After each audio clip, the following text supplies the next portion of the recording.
खुशी तो होगी, जमहूरियत की जीत होती हुई कश्मीर में नजर आ रही है। लंबी लंबी कतारें, 65% से ऊपर वोट गया है परसेंटेज। ना कोई धमकी, ना बॉयकॉट, ना कोई आतंकी घटना, ना कोई गोली चली, ना कोई दहशत नजर आई। तो ये तो खुशी की बात होगी काजी इमरान साहब आज।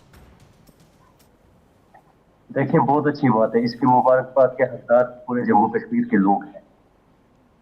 आप देखेंगे कि नेशनल कॉन्फ्रेंस में हमेशा यहाँ पे जम्मू कश्मीर में जमहूरियत को जिंदा रखने के लिए बहुत कुर्बानियां दी। हमने तब भी यहाँ पे जमहूरियत को जिंदा रखा जब 90s के दशक में आप देखेंगे कि लोग घरों से निकलने से डरते थे, बाहर दहशत का माहौल था, लेकिन तब भी हमने इस झंडे को यहाँ पे झुकने नहीं दिया। आज हमें बहुत खुशी हो रही है कि लोग जमहूरियत में हिस्सा ले रहे हैं और इतने बड़े टर्नआउट से लोग इलेक्शंस में पार्टिसिपेट कर रहे हैं। बाकी रही बात, ये जो हमारा टर्नआउट हो रहा है, ये एक लोगों का रोष, लोगों का गुस्सा साफ दिख रहा है इसमें कि जो पिछले 10 साल में गलत फैसले हुए जम्मू कश्मीर के साथ, जो नाइंसाफियां हुई, जो यहाँ के लोगों को पूछे बगैर इस रियासत के साथ किया गया, यहाँ के चुने हुए नुमाइंदों के बगैर दिल्ली में बैठ के फैसले लिए गए। आज आप देखेंगे कि जम्मू कश्मीर के लोगों के पास अपना कोई भी हक नहीं है। आपका बजट दिल्ली पार्लियामेंट में बनता है, आपका कोई भी नहीं, तो इसीलिए तो आप लोग चाह रहे थे कि चुनाव हो, इसीलिए तो आप लोग चाह रहे थे कि चुनाव होनी चाहिए, यहाँ के लोगों की अपनी सरकार होनी चाहिए, है ना? इसीलिए तो चाह रहे थे, तो वो चुनाव हो गए, तो वो चुनाव हो गए। लोगों ने उसका जवाब आपको और बाकी काजी इमरान, कौन सा अधिकार नहीं है वहां के लोगों के पास? वहां पे लोगों के बच्चे स्कूल पढ़ने नहीं जाते क्या? स्कूल बंद होते हैं क्या? स्कूल के बाहर गोलीबारी होती है क्या? बम बरसाए जाते हैं क्या? बच्चे बाहर निकलने से डरते हैं क्या? दहशतगर्द आ जाएंगे तो हम पढ़ाई नहीं कर पाएंगे, ऐसा है क्या वहां के बच्चों के साथ? क्या छिन गया उनसे काजी इमरान? स्कूल देखिए, यहाँ के लैंड राइट्स, यहाँ के जॉब राइट्स, यहाँ का स्टेट सब्जेक्ट, ये हमें हिंदुस्तान के आईन ने दिया था। ये हमें किसी बाहर के आईन ने नहीं दिया था, और अपने आईन ने हमसे ये हमारे हक छीन लिए। ये कोई जबरदस्ती के कानून नहीं थे। हाँ, अभी मतलब जो सिर्फ आपका होना चाहिए वो सिर्फ आपका क्यों नहीं रहा? तकलीफ इस बात से है ना आपको? जो सिर्फ आपका होना चाहिए वो सिर्फ आपका क्यों नहीं रहा, इस बात से तकलीफ है ना आपको? नहीं, बिल्कुल। देखिए, ये जो आप देखेंगे कि ये जो एक्सेशन हुआ था, ये इन्हीं कंडीशंस पे हुआ था। ठीक है, इसमें तो आपको सवाल नहीं उठाने चाहिए कि जो हमारा है वो हमारा रहना चाहिए। ये तो आप कॉन्स्टिट्यूशन ऑफ इंडिया को तो मानते हैं ना?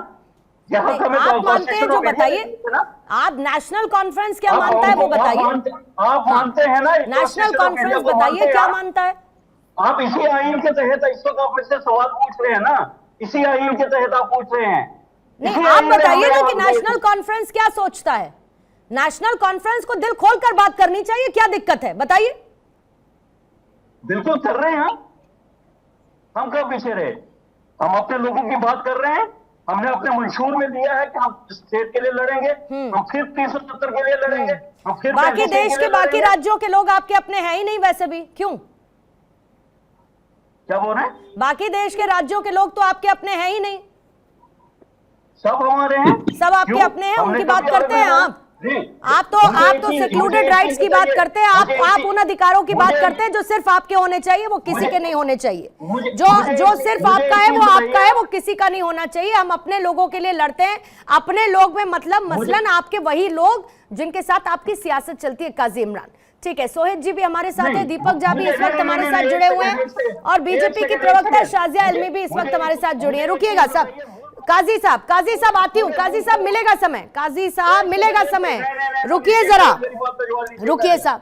कुछ काउंटर्स ले लिए मैंने आपसे, बाकी मेहमान भी है उनके पास भी जाने दीजिए। शाजिया आपके पास आती हूँ जरा, क्योंकि आपने एक लंबा समय जम्मू कश्मीर में बिताया है और तीनों फेजेस के बाद आज जब हम बात कर रहे हैं तो ये कह रहे हैं कि बुलेट पर बैलेट भारी पड़ा है। आज जिस तरीके से एक खुशनुमा माहौल नजर आया, शांत माहौल नजर आया, न सिर्फ आज बल्कि तीनों फेसेस में नजर आया, जाहिर बात है कि ये तो सवाल उठेगा ही कि शांतिपूर्ण मतदान का श्रेय किसे दिया जाए, और खास तौर से वहां की जनता, चुनाव आयोग, जिस तरीके से चुनाव कंडक्ट हुए, बढ़ चढ़कर लोगों ने जमहूरियत में अपनी हिस्सेदारी निभाई। आप ग्राउंड पर रही शाजिया, वहां लोगों का मन किस तरीके से बदला? जी, जो आप कह रही हैं वो बात का इनको भी अंदाजा है, ये मानेंगे नहीं लेकिन इनका दिल गवाह है और ये जानते हैं कि किसने किसकी वजह से और क्या कुछ हुआ है और कितना बड़ा बदलाव है।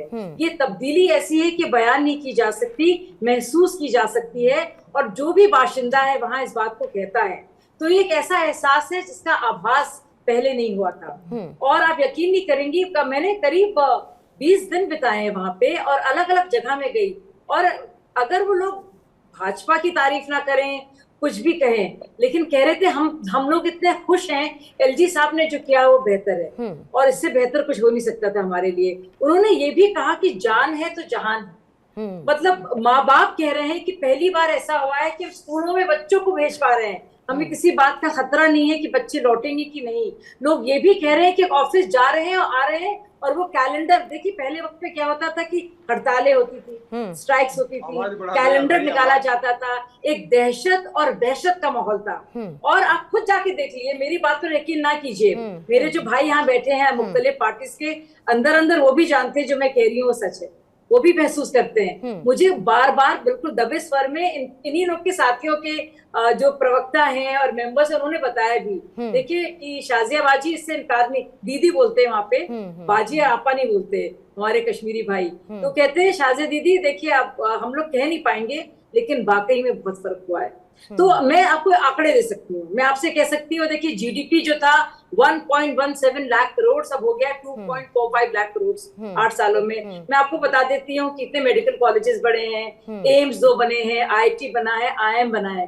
लेकिन इन सब से बढ़कर वो जो तस्वीरें आप देख रही है ना, बिना खौफ के कतार लगाए हुए जमहूरियत का जश्न मनाते हुए लोग, बिना किसी डर के खुले आसमान के नीचे इत्मीनान की सांस लेते हुए आराम से जो वोट कर रहे हैं ना, सबसे बड़ी उपलब्धि और कामयाबी। लेकिन आप जिस उपलब्धि का जिक्र कर रही हैं, इसी उपलब्धि पे कटाक्ष वाली हंसी न सिर्फ दीपक झा के चेहरे पर है, ना सोहित जी के चेहरे पर है, दोनों के चेहरे पर वो कटाक्ष वाली हंसी नजर आती है। दीपक झा, आपको भी अच्छा लगता होगा, शांतिपूर्ण तरीके से मतदान हो रहा है, बम्पर वोटिंग हो रही है, कोई दहशतगर्दी नहीं, कोई गोली नहीं चल रही, कोई आतंकी घटना नहीं, कोई बॉयकॉट की बात नहीं। ये तो बहुत अच्छी बात है ना लोकतंत्र के लिए। इसी लोकतंत्र की तो बात आप लोग भी करते हैं, कांग्रेस की पार्टी, लोकतंत्र बचा रहे। पूर्णिमा जी, सबसे पहले बड़ी बात यह है कि आज आपको अचानक से लोकतंत्र की हमदर्दी कैसे आ गई। लोकतंत्र तो 1947 जब देश आजाद हुआ था ना, देश का संविधान लागू हुआ था, तब से लोकतंत्र चला आ रहा था। लोकतंत्र खतरे में क्यों आ गया? क्योंकि भाजपा सरकार आ गई, मोदी सरकार आ गई, कश्मीर को बंधक बना लिया, तो लोकतंत्र खतरे में आ गया। तो आज आप लोकतंत्र की दुहाई देने आ गई कि लोकतंत्र खतरे में नहीं है। आप कह रहे हैं कि लोकतंत्र अच्छे से चल रहा है, चुनाव हो रहे हैं, वोटिंग हो रही है, ये क्या तरीका है आपका? इस तरीके से सवाल पत्रकारों को नहीं होना चाहिए। आप तरीका तय करेंगे और आप बताएंगे कि मुझे लोकतंत्र की चिंता आज से हुई है।